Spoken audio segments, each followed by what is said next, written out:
KPBS On Demand is supported by UC San Diego's Art Power, presenting cellist Joshua Roman, performing from his album Immunity, alongside music by J.S. Bach and more, Sunday, June 22nd at UC San Diego's Epstein Family Amphitheater. Reserve your tickets at artpower.ucsd.edu.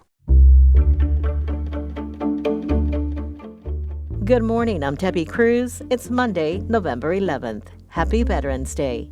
Immigrant rights advocates prepare for a Trump presidency. More on that next. But first, let's do the headlines. All public county offices, public health clinics, family resource centers, libraries, and animal shelters are closed today for Veterans Day. But county parks, campgrounds, and neighborhood day use parks will be open. Essential services, including law enforcement and emergency animal control response, will be available through the holiday. All county offices will resume normal business hours tomorrow. For a list of events to celebrate the day, head to our website, kpbs.org. Experts from all over the world are coming to San Diego to discuss how design policies can enhance urban life. It's all part of the World Design Policy Conference happening tomorrow and Wednesday. There will be more than 70 speakers from all over the world, including innovators, educational leaders, and designers. May Wynn is board chair of the World Design Capital and director of the Design Lab at UCSD. She says the conference is meant to improve collaboration between San Diego and Tijuana. We have this border, that's this political border, this geopolitical border. And although it's meant to divide us and make it harder for us to cross, and that is by policy design from administrations, national administrations, what we're doing locally is trying to redesign that, trying to change that so that we can have more coordination, more cooperation, more economic integration despite the border. The event will be held at the Research and Development District in downtown San Diego. Warmer temperatures are in store for most parts of the county through the middle of the week, but there's a slight chance of rain tonight. Temperatures in the inland areas will be in the mid-70s. In the deserts, temps will be in the mid-80s, and by the coast and in the mountains, in the 60s. The warmest day of the week is expected to be Wednesday. From KPBS, you're listening to San Diego News Now. Stay with me for more of the local news you need. KPBS On Demand is supported by UC San Diego's Art Power, presenting cellist Joshua Roman, performing from his album Immunity, alongside music by J.S. Bach and more, Sunday, June 22nd at UC San Diego's Epstein Family Amphitheater. Reserve your tickets at artpower.ucsd.edu.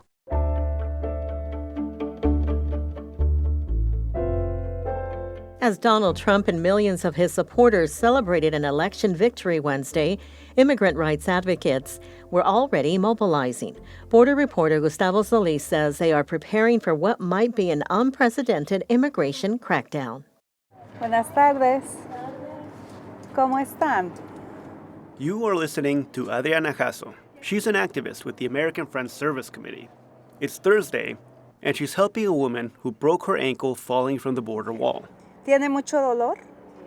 ¿Ya tomó pastillas? As she tends to the wound, Hasso can't help but think about what lies ahead. Another 4 years of Donald Trump in the White House. In a way, I don't think that's an understatement to say that people are feeling very, very concerned and very unsure. On the campaign trail, Trump outlined a vision for an immigration crackdown that could be unprecedented in U.S. history. Now, he won't take office until January, but immigrant advocates are not waiting to mobilize. Here's Melissa Crow, Director of Litigation for the Center for Gender and Refugee Studies. There's talk about, ending access to asylum as we know it. There's talk about mass detention, mass roundups, deportations. Crow says she began hearing from people all over the country Wednesday morning, just hours after Trump declared victory. And I think it's those deep connections that are going to get us through the next 4 years. Gustavo Solis, KPBS News.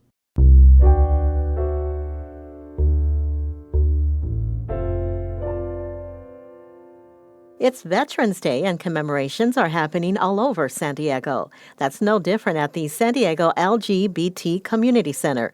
Military and Veterans Affairs reporter Andrew Dyer has more. The San Diego Gay Men's and San Diego Women's Choruses deliver a stirring Star-Spangled Banner. At the LGBT Center in Hillcrest, 7 San Diego veterans are being added to the Wall of Honor, which recognizes the contributions of LGBTQ veterans in the community. I thought it was a little strange at first because I really didn't think I really did anything to deserve it. So I am quite honored. Robert Granite was drafted into the Army Reserves in 1969. I went through a BA, 2 master's degrees, a PhD, hoping to keep out from going to Vietnam, still got drafted. Although Granite tried to avoid the draft, he still ended up choosing to serve. It was either that or check off that little square that I was a homosexual. And in those days, if you were going into business, one did not do that. I mean, I would not have a career. Granite is one of 7 veterans being added to the center's Wall of Honor. Each year, more are added by a committee. Most served at a time when being gay in the military could mean jail.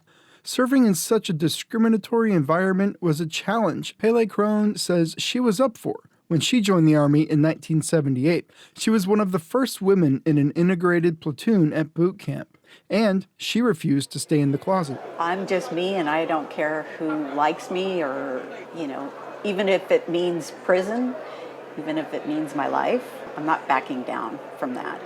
I'm not ashamed of who I am, and I just refuse to be quiet about it.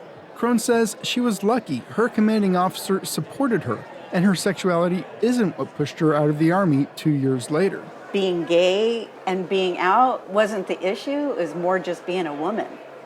I would have been a lifer, I would have retired, but because of all the harassment, it was really horrific. We spoke to several LGBTQ veterans, and it's not unusual to hear of people serving just one tour, if even that. For decades, LGBTQ people were barred from military service. Don't Ask, Don't Tell took effect in 1994 and allowed them to serve, but only by staying closeted. In 2011, the ban was finally lifted.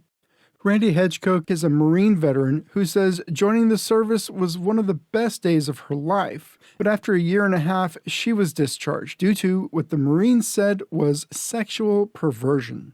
Speaking from the lectern, she says recognition by the center restores honor, dignity, and respect to LGBTQ service members, which otherwise might be forgotten. We found it necessary to hide ourselves. Leave no man behind. We were not only left behind, we were tossed out. Our service was not valued equal to any other military member.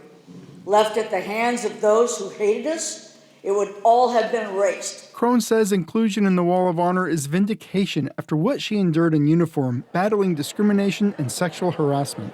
A lot of people tried to shame me and have tried to shame me throughout by telling me to shut my mouth, you're causing trouble.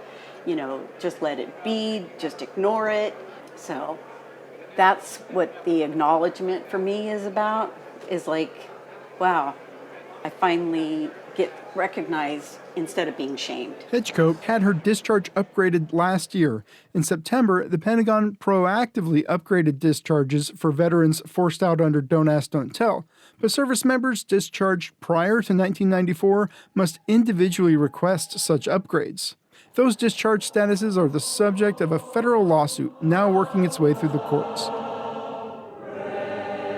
Andrew Dyer, KPBS News.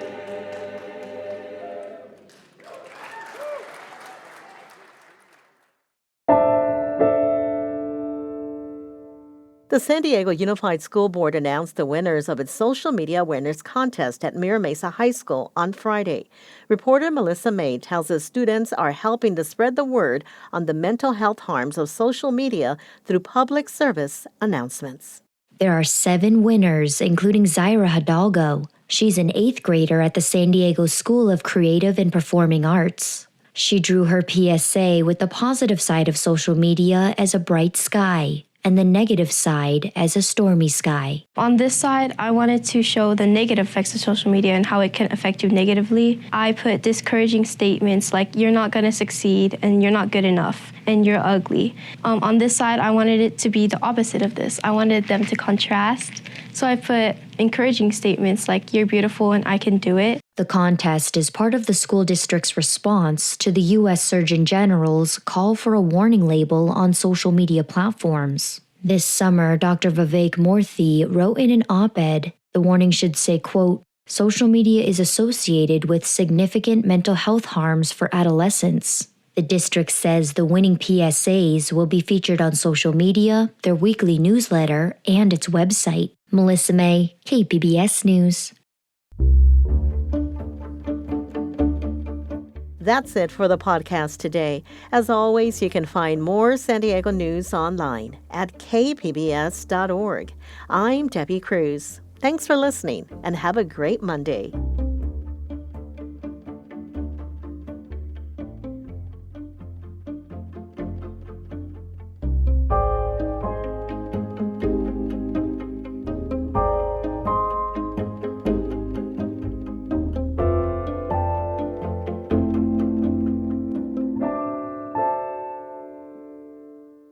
KPBS On Demand is supported by UC San Diego's Art Power, presenting cellist Joshua Roman, performing from his album Immunity, alongside music by J.S. Bach and more, Sunday, June 22nd at UC San Diego's Epstein Family Amphitheater. Reserve your tickets at artpower.ucsd.edu.